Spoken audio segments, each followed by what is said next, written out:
وہ مکہ کی بڑھیا کا واقعہ آپ کو یاد تو ہوگا. دل میں خیال آیا کہ آج پھر سے یاد دلاتا چلوں.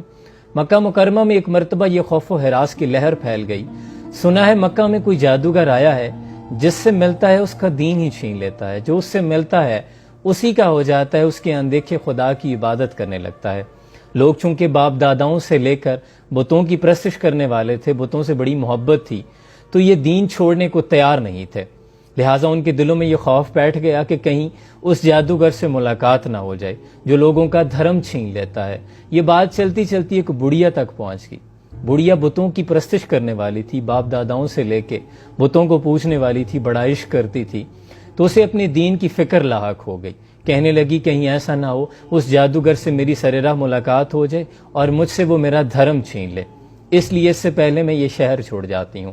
اس نے اپنا سامان گٹھری میں باندھا اور اپنے دروازے میں بیٹھ گئی. انتظار کرنے لگی کہ کوئی آئے، سامان اس کے سر پہ رکھوائے اور وہ یہاں سے چلی جائے. اتنے میں وہاں سے ان کا گزر ہوا.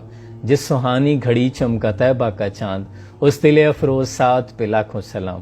جن کے آنے سے مرجھائی کلیاں کھلی، اس گلے باد مومبت پہ لاکھوں سلام. اور جن کے آگے تنی گردنیں جھک گئی، اس خدا داد شوکت پہ لاکھوں سلام. حضور سے کہنے لگی بھتیجے ذرا یہ سامان تو سر پہ رکھوانا. حضور نے جب سامان اٹھایا تو وہ بوجھل تھا، وزنی تھا. اماں جی کو دیکھا تو وہ بڑھیا کمزور تھی. حضور نے کہا اماں جی اگر آپ کہیں تو میں یہ سامان وہاں نہ پہنچا دوں جہاں آپ نے جانا ہے. تو کہنے لگی بھلا اس سے اچھا کیا ہوگا، اس سے بہتر کیا ہو سکتا ہے. حضور نے اس بڑھیا کا سامان سر پہ اٹھایا، قربان جاؤں ساتھ ساتھ چلنے لگے. اماں باتیں کرتی جا رہی. حضور نے پوچھا اماں کہاں جا رہی ہو؟ کہا یہ شہر چھوڑ کر جا رہی ہوں. تجھے نہیں پتا کہ یہاں ایک جادوگر آیا ہے، جس سے ملتا ہے اس کا دھرم چھین لیتا ہے، تو کبھی اس سے نہ ملنا. حضور مسکرا رہے تھے.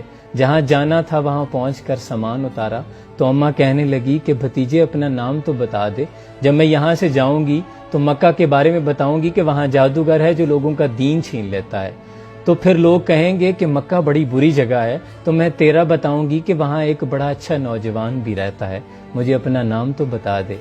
تو حضور نے فرمایا کہ اماں جس جادوگر سے بھاگ رہی ہو میں وہی جادوگر ہوں. تو اماں حیران ہو کر کہنے لگی کہ سچ بتا تو ہی محمد ہے؟ حضور نے فرمایا ہاں میرا نام ہی محمد ہے. تو کہنے لگی کہ پھر تیرا جادو مجھ پہ چل گیا ہے. چہرہ ہے کہ انوار دو عالم کا صحیفہ، آنکھیں ہیں کہ بحرین تقدس کے نگی ہیں، ماتھا ہے کہ وحدت کی تجلی کا ہے ورق، عارض ہیں کہ والفجر کی آیت کے امی ہیں، گیسو ہیں کہ واللیل کے بکھرے ہوئے سائے، ابرو ہیں کہ قوسین شب قدر کھلے ہیں. صلی اللہ علیہ وآلہ وسلم.